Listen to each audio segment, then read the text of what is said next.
It is 2 in the morning. You are balancing precariously on the absolute edge of your mattress, a tiny sliver of a blanket draped over your freezing shoulder, while an 80-pound creature snores softly in the absolute dead center of the bed. You are tired, your back aches from contorting around their paws, and you are teetering on the edge of waking them up to reclaim your territory. You might look down at your dog in this moment and assume they are just seeking warmth. Perhaps you think this is merely a stubborn habit born from that one fateful time you let them on the furniture as a tiny, shivering puppy. But you would be entirely wrong in that assumption. That heavy, sprawling, blanket-stealing mass of fur beside you is not acting out of simple clinginess or a desire for a softer surface.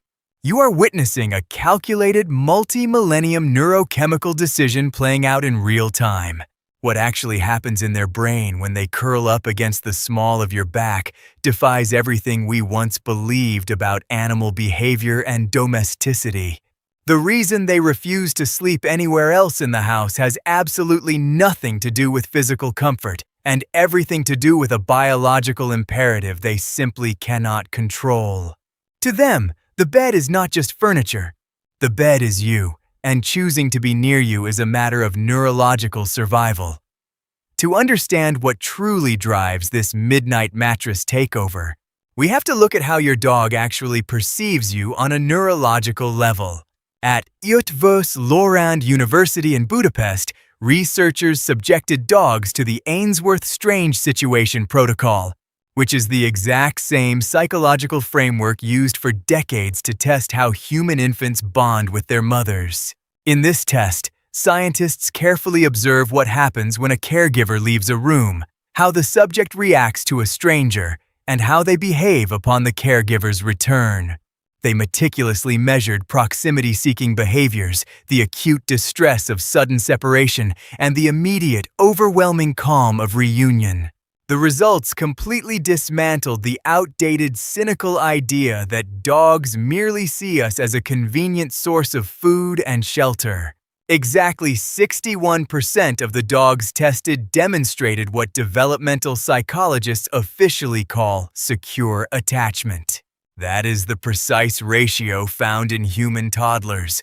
Your dog does not just love you in some vague, animalistic way. Their brain literally categorizes you as a parent. When they actively choose to abandon a plush, expensive dog bed in the corner of the silent room to press their spine against yours in the pitch dark, they are stripping away all their natural defensive instincts.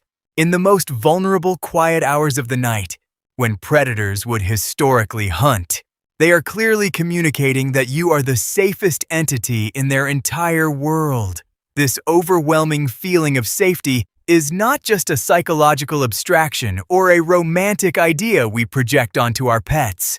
It is a violent, beautiful storm of biological feedback. According to research published in the journal Science by Azabu University in Japan, this nighttime proximity runs on the most powerful bonding molecule in mammalian biology, oxytocin. When your dog looks up at you as you settle into the pillows, their brain floods with this neurochemical. When your oxytocin rises in response to their gaze and you look back down at them, their levels spike again in an infinite, self-sustaining loop of chemical devotion. But this loop is utterly unique to your relationship with them. If you take a wild wolf and raise it from the very moment of birth inside a human home, bottle feeding it by hand, and offering it the very same spot on your bed, this oxytocin feedback loop will never activate. The wolf will never look deeply into your eyes to trigger that chemical cascade, no matter how much affection you provide. Your dog does. And as the two of you settle into the dark, just 10 minutes of physical contact is enough to send cortisol, the primary stress hormone that keeps us awake and anxious, plummeting in both of your bodies. You are literally medicating each other, physiologically preparing both of your nervous systems for the deepest, most restorative stages of sleep. This chemical miracle did not happen by accident, nor is it a recent development in our shared history. Go back 15,000 years, long before we planted crops, built sprawling cities, or carved the first written words into stone. Imagine the flickering, unsteady light of an ancient Paleolithic campfire with the silhouettes of wild wolves lurking just at the edge of the darkness, their eyes flashing in the freezing night. We were bitter rivals, fighting tooth and nail for the same scarce calories in an unforgiving, ice-covered world. Yet, in a 14,000-year-old burial site in Germany, archaeologists uncovered a scene that profoundly breaks the heart. They found a sick puppy, buried carefully alongside early humans who had been painstakingly nursed through 5 agonizing weeks of canine distemper.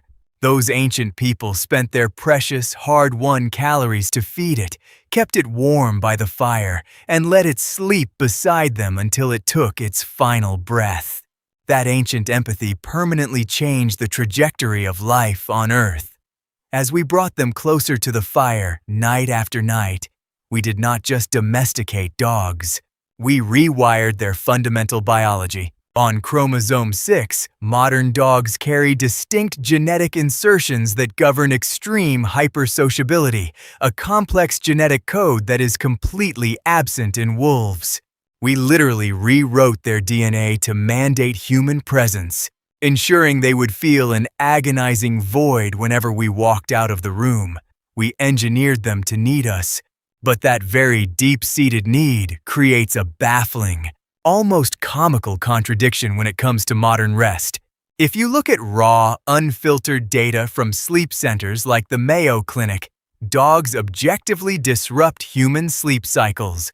Sleep monitors show that they twitch, they dream, they kick their legs, they pant, and they shift their heavy weight right as you finally hit your deep REM sleep cycle. The instruments record dozens of micro-awakenings throughout the night. Yet, psychological data tells a completely different, almost magical story. A 2024 study out of the University of Jyväskylä in Finland proved that owners consistently report feeling more rested, more restored, and less anxious when their dog is in the bed, despite all the physical disturbances recorded by the machines. The secret behind this paradox lies in a physiological phenomenon called heart rate variability co-regulation. Heart rate variability is a vital metric of your nervous system's ability to recover from stress. And when your bonded dog rests their heavy head on your chest or leans their warm body against your leg, their autonomic nervous system begins to synchronize its rhythm with yours. Your heartbeats learn to dance together, matching pace in the absolute quiet of the room. An unfamiliar human sleeping next to you does not trigger this physiological alignment. Only a bonded dog, carrying thousands of years of evolutionary programming tailored specifically to your species, can synchronize your nervous system into total peace. Because this desperate drive to sleep beside you is coded so deeply into their DNA and their evolutionary history, you must pay absolute attention if it suddenly vanishes. If a dog who has spent years happily sleeping on your feet abruptly starts isolating themselves on the cold living room floor, it is never a random behavioral quirk or a sudden desire for independence. It is a blaring physiological alarm that requires your immediate attention. Often, the earliest detectable sign of hidden joint deterioration or painful arthritis is a sudden reluctance to jump up onto the mattress. Dogs are stoic animals, built to hide pain so they do not appear weak, and they desperately want to be with you.